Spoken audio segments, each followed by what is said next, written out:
Ready? 10 rounds scheduled. Badou Jack entering the ring as a cruiserweight, striding straight out to the middle as well. Well, whatever the future holds, he is certainly a fighter who is always worth watching. He has had some incredible evenings as a professional. Some of those 12-round battles with world titles on the line. It's amazing because I'm not sure how much we'll learn this evening as Crosset lands a cracking right hand. But he still sounds incredibly ambitious. Yeah, he does, you know, and 38 seems, you know, maybe over the hill, but in this era, who knows? You know, it's just, but it's how all those hard fights have had the effect on him. That's the only worry. But he's had some real wars, and you know, he's a real tough man, neat, methodical with his work. Those 12-rounders, surely they must, when you think about those nights with De Gale and Groves and then Stevenson, and of course he didn't always come out on the right side when you think about the Pascal nights, but still, as brave as they come. Plenty of quality as well, but Crosshead coming in quite a bit under the weight.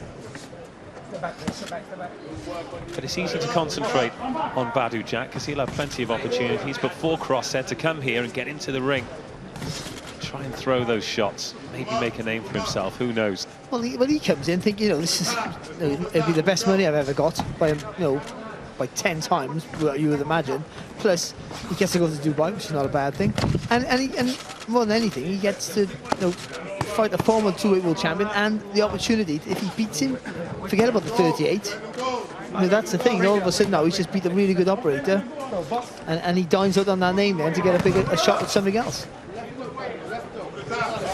He gets the opportunity to do it live on ESPN Plus in the States and IFL TV in the UK. Very warm welcome wherever you're joining us around the world.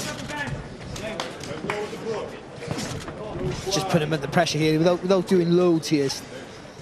Jack is just putting Crosshead under pressure there with the feet, constantly making him, you know, react to everything, not letting him settle down with his breathing. Landed a nice uppercut there, and then just a couple of those body shots in the clinch.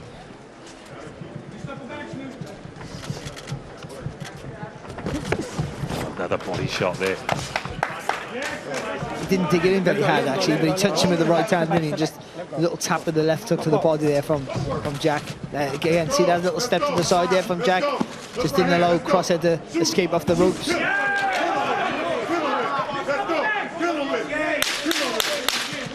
Final few throws in the first round. Crosshead throwing that looping right hand. The problem, if you're going to miss, you've got to make sure you're tight after you throw, because he threw there and he left himself open there, Crosshead, and just got away with it, luckily.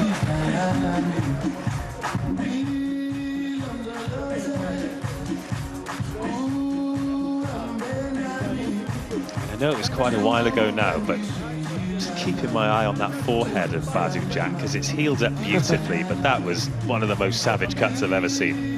Well, it was like, it's just horrific, wasn't it? Really, it was unbelievable. But it's, yeah, he's been battle scarred, hasn't he? That's for sure. He really has.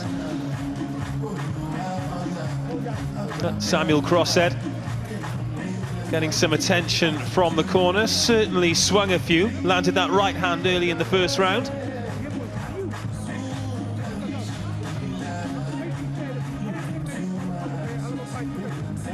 Just tuning in, then you missed Rocky Fielding get back to winning ways with an early stoppage of Emmanuel Danso. Ahara Davis going the distance and getting the win against Nicholas Mwangi, and Badou Samri with a fabulous first round stoppage of Digari Mahesh. But this, the penultimate bout of the evening. Badou Jack starting the second round against Samuel Crosshead. Mohamed Wasim and Robert Barrera still to come. Jack looks to throw that lead right hand. Doesn't land on Crosshead though, who loses the jab exchange, the American. You should try that again though, Jack. And then go for it a third time, but then whip the left hook round and throw the right hand.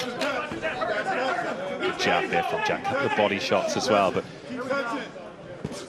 Crosshead has got his abdominal guard pulled up about as high as I've ever seen anyone have it pulled up.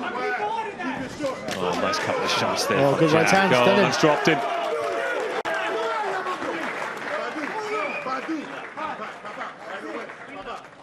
First time crossheads down this evening. And right through the guard, wasn't it? He had his hands up but not strong enough. well, crosshead starting to look haggard out there now, and Jack being a bit more clinical with his work. Yeah, he needs a straight shot on the chin now. He's working the body here. Jack doesn't need it. He needs to just, get a bit of distance between the pair and just throw straight shots right on the track. That'll do it for him, I'm sure. Still 90 seconds of the round to go. It's a long time, and Jack with that straight shot. The one that you said he needed to throw, Barry Jones, the right hand, straight through, drops crosshead for the second time in round 2. And a minute is going to be an eternity for the man from Maryland. Again, don't close it short in the distance. Nice straight shots, and this is over. Oh, good right hand there from Jack again.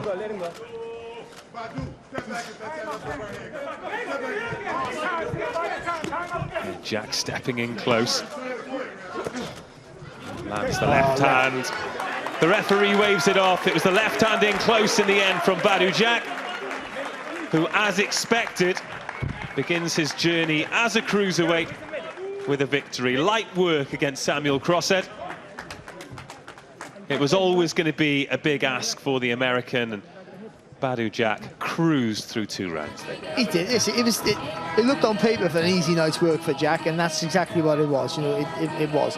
Once he hit Crosshead with a decent shot, the right hand first of all, he went down like he'd been hit by a steam train. It was a good shot actually, and right through the guard. I think if anything, the guard, the glove, the left glove of Crosshead probably sort of couldn't see the shot because of it, and that's the other one there, and over the top there with the right hand. Yeah, he was done then. That was as easy as a fight you'll see there for Badou Jack. It really was. So we learned nothing, of course. But I don't think that was the case. It was ever going to be the case that this was going to be a fight where we learn it. What do we need to learn about Badou Jack? He doesn't need to have a wall of attrition. We've seen plenty of those at the highest level. And we know his skill set. We know what he's about. This was just a fight, just to keep him busy, get him out there. I don't know what he has planned exactly, but that fight won't do anything for that. But also, it won't retract from it either. Of course. Well, he's making a home here in Dubai, and he's certainly won the attention of the supporters. Made a great entrance, everybody out there in white. He looks showbiz, he is showbiz, and he'll make a lot of friends out here. So if he does continue his journey in Dubai, then he'll have won some of the neutrals over. And he's talking about Canelo. I mean, maybe. Oh, you can't blame it. Listen, if I was heavier, even I'd be talking about Canelo. I haven't boxed for 20 years, and I was nowhere near as good as Jack. You can't blame him, can you? Well, the fight was short and sweet, less than 2 rounds, but let's go to Ricky Wright to make it official.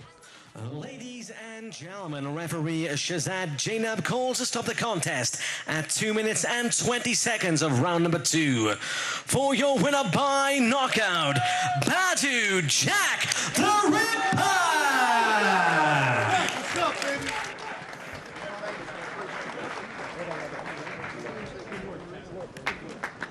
So fighters, when they're a bit earlier in their career, if they only go 2 rounds, then their corner will have them go into the changing room and do pads to make it 8, 10 or 12. Do you reckon Badou Jack's corner is still doing that to him? Or has he managed to cut himself some slack after all these years? No, I tell you what, I know some fighters, if they're training